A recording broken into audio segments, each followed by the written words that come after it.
Hello and welcome to BS Rugby, and it's that time of year once again as the domestic rugby for a few countries kicks off this weekend. The brand new format of the United Rugby Championship kicks off this weekend. We're going to go through the format. We're going to take a look at each side and have a look at how they've done over the summer, and also what can we expect from them over the course of the season. If you're new here, smash that subscribe button down below. It's free to do and helps grow the channel. Leave a like and let me know in the comments down below who you'll be supporting this year. Who is your team?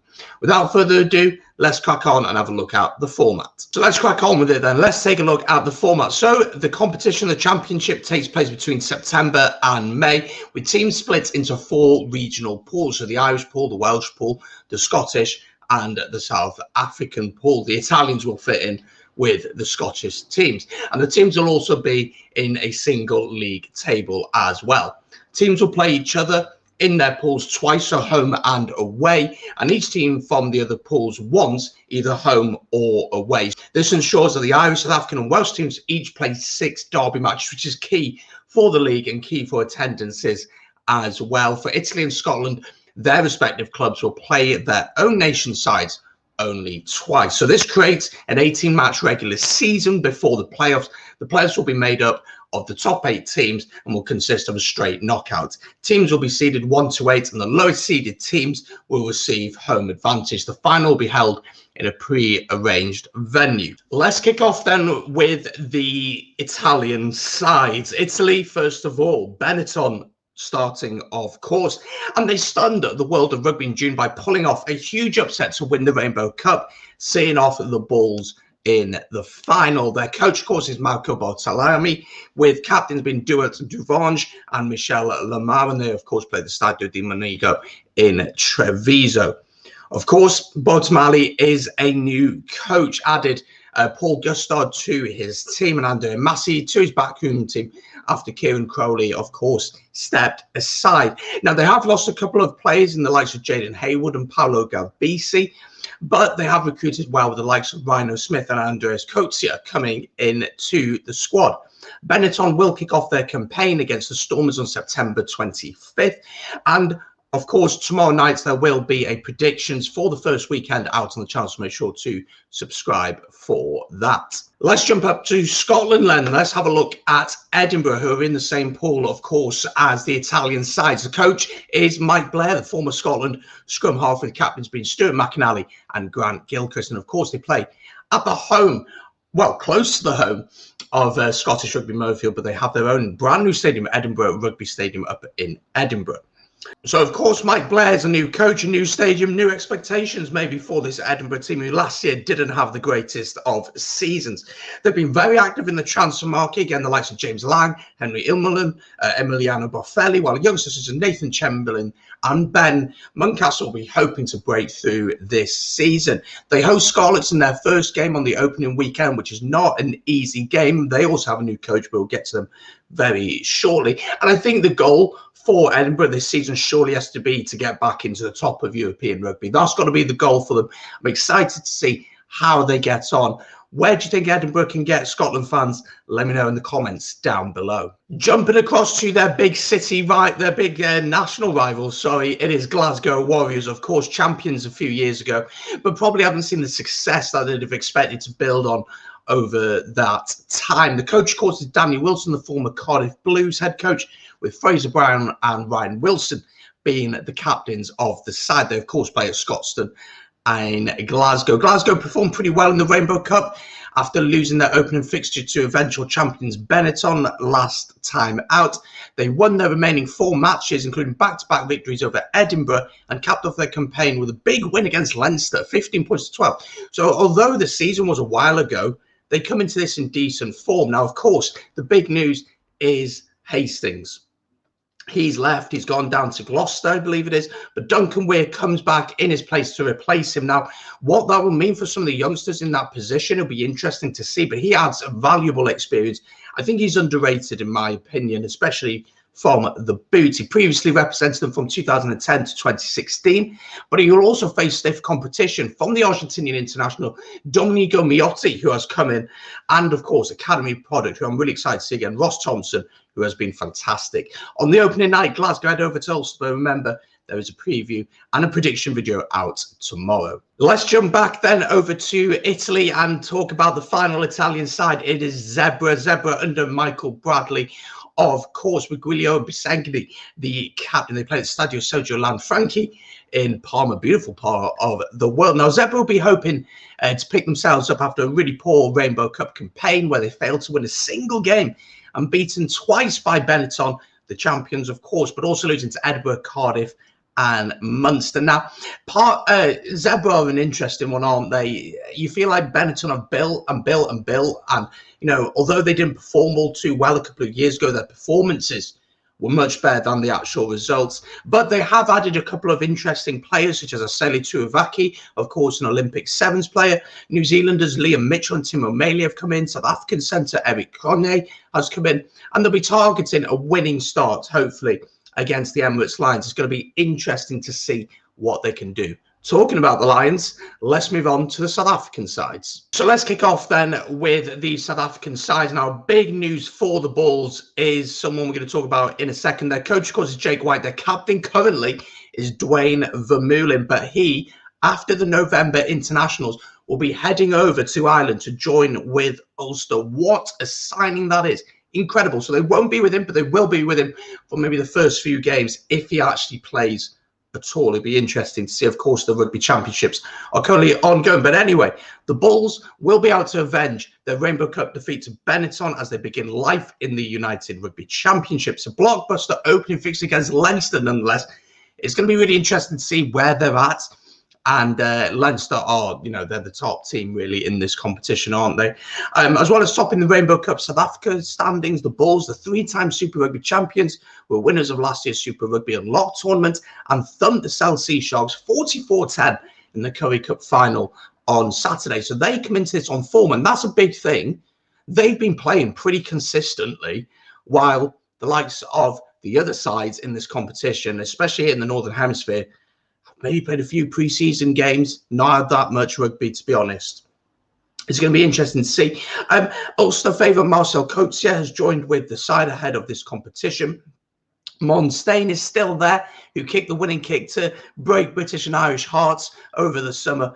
And there are lots of big names in this squad. It's going to be interesting to see how they go. Moving on then to their national teammates, in a sense, Emirates Lions are in the competition this year under the stewardship of Ivan van Rooyen. There's no captain been announced yet, but it's Emirates Airline Park down in Johannesburg is where they play. And you feel like they come into this competition with a little bit to prove. Having finished bottom of Rainbow Cup South Africa, they occupied the same place at the end of the Currie Cup. So they've not really been on form, and it's going to be interesting to see how they go. They reached 3 consecutive, though, Super Rugby finals from 2016 to 2018, but they lost all 3. So do they bottle it in the big moments? It's going to be interesting to see. Fly half Jordan Hendrikse emerged as an exciting prospect in the Rainbow Cup South Africa, while the 23-year-old centre Wandise Simran was part of the Springbok squad for the Lions series. Now, they kick off their tournament with a game against Zebra, which is a perfect game for them. You think they can get a win in that, you can build some momentum, and you can crack on with your season. Let's move on then to the Sharks. Interesting to see how they go. Of course, they have the main man, Siya Kolisi, as part of their squad. Now, how much rugby he will get will be interesting to see. They're under the stewardship of Sean Everett, and the captain is Lucano Alm, very well known across the rugby world as a brilliant centre. They, of course, play at the Johnson Kings Park down in Durban. Now, the Sharks have some of the best talent, I feel, of any of the South African teams. Kolisi, Mapimbi, those 3 names will be very well known to all of us. They reached the final of the Currie Cup, but they did suffer a heavy defeat to the Bulls last weekend, so they'll be looking to bounce back pretty quickly.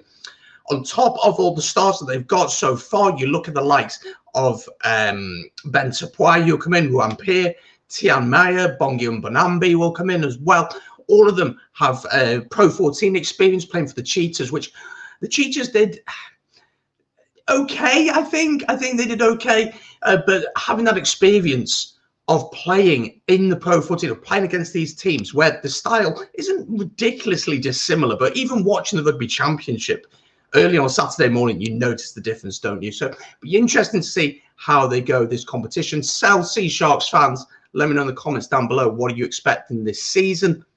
And moving on to the final team from South Africa, it is the DHL Stormers. Coach is John Dobson, and the captain is the Ginger Ninjas. So Stephen Kitsoff, of course, is the captain. They play out the Cape Town Stadium in Cape Town. The Stormers finished runners-up to the Bulls in the Rainbow Cup South Africa, a competition which they played their part in a series of thrilling encounters. Now, Dobson may have seen Mbonambi go the same way as Khaleesi by swapping Cape Town for Durban, which I do think is going to have a massive impact, not only on the pitch, but off the pitch. The mentality, why are players leaving? Why are they going away? What is going on there? It's interesting to see.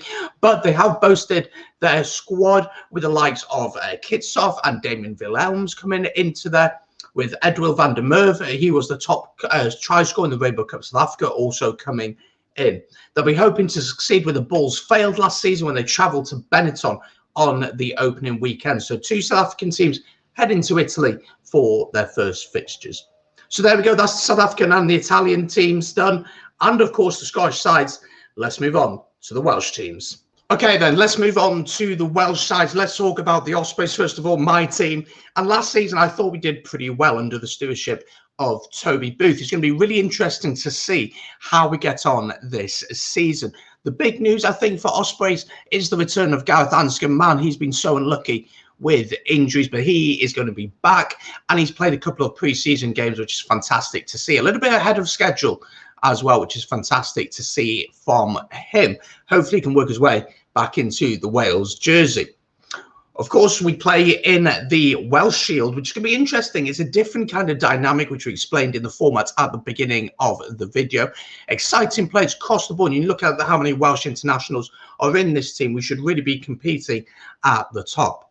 We built our play on having really good defence, but also doing the basics really well. Having a solid scrum, solid line out, doing the basics very well. And don't forget Stephen Myler, who I think could be a key part to the squad this year. It's going to be an interesting battle between him and Gareth Anscombe for that number 10 jersey. Let's move across then to their big rivals in the Scarlets. Of course, the big news was Dwayne Peel deciding to head to Scarlets to become the new head coach, of becoming an assistant coach at Cardiff Rugby. So it's going to be really interesting to see how the Scarlets get on this season. Now, when the Scarlets get it going, they can play some exquisite rugby down at Pancras Scarlets, but it seems as if sometimes there's just that one missing thing, and I'm not sure what it is.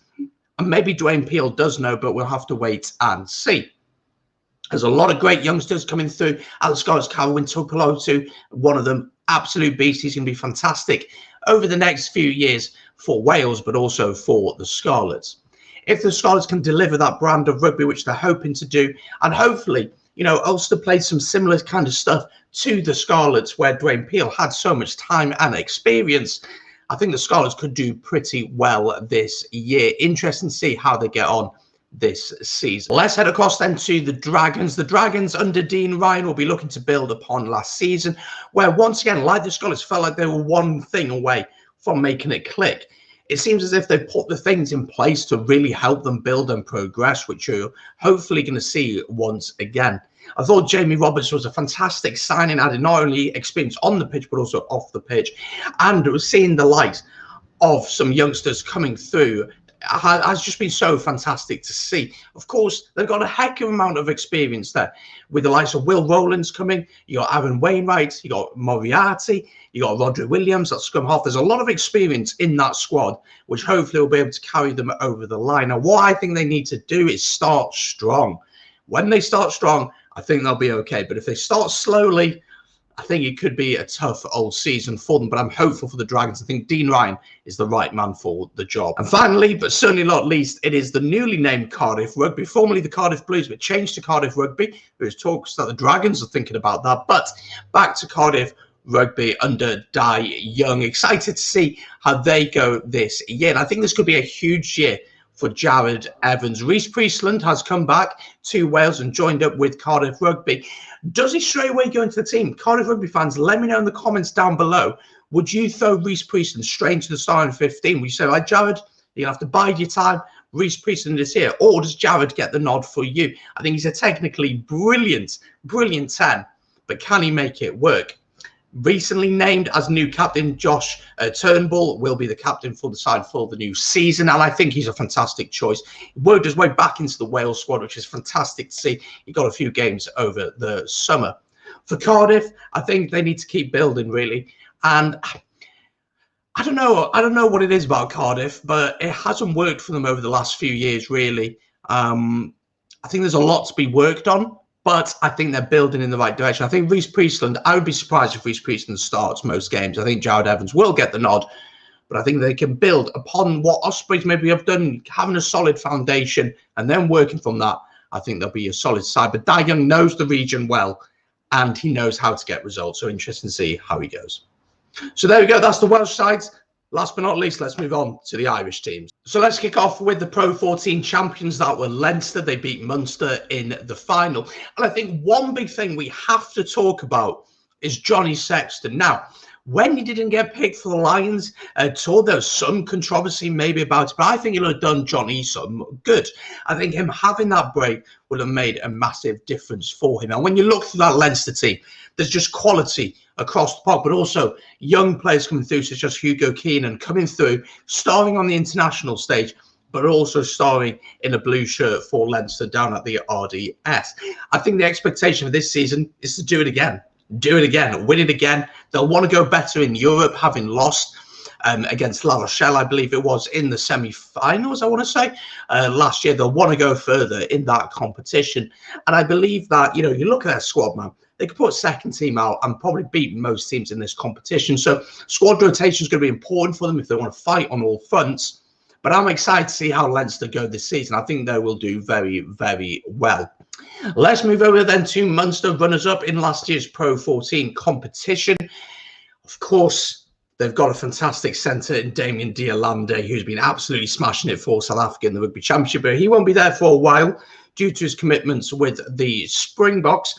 But again, you look across this team, Joey Carberry had a horrific time with injury over the last couple of years. He came back at the end of the competition last year, and he will be looking to really kick on this season and hopefully force his way back into the Irish side. Simon Zebo is a really interesting addition, bringing him back from Racing. How much does he play? Does he start at fullback or on the wing? Let me know in the comments down below, Munster fans, because there's some players who've been playing pretty good there.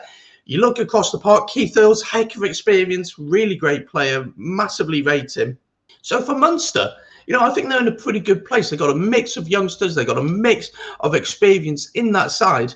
And I think they'll want to be challenging once again. Ulster Rugby then next up. And Ulster are an interesting one for me. Lost Wayne Peel over the summer, but they'll be looking to build upon their fantastic rugby that they play at the Kingspan Stadium. They have a fantastic crowd who always turn out. But there's always this one thing with Ulster. Can they do it on the biggest stage, or do they fail at the last hurdle? And a history says maybe they do. And this season, they just need to go that extra step. They really need to be challenging up there once again and getting over the line, man. They lost in semi-finals against Harlequins.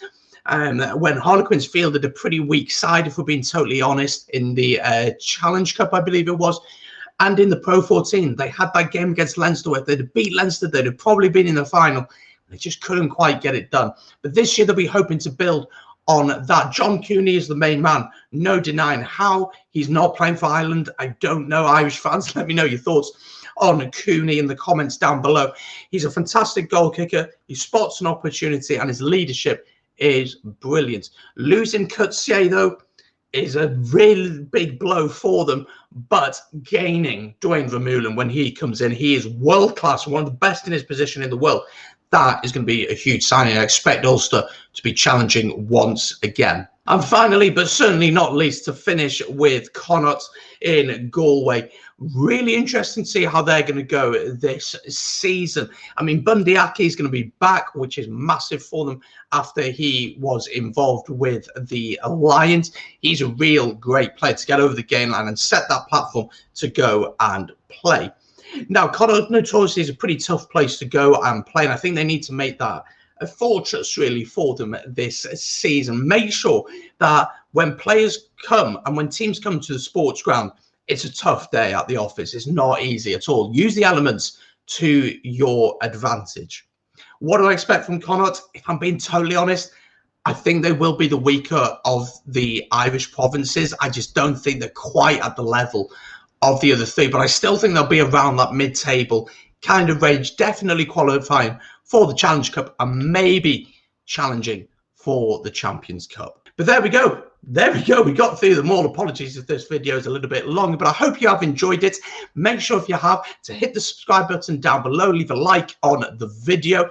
Tomorrow night, there'll be a predictions video out for the first set of fixtures over the weekend. So make sure to subscribe and hit the notification bell for that. And of course, let me know your thoughts in the comments down below. Who's going to win the United Rugby Championship? Thank you so much for watching. I appreciate all the love and the support on the channel. Take it easy, guys. Enjoy the rugby over the weekend.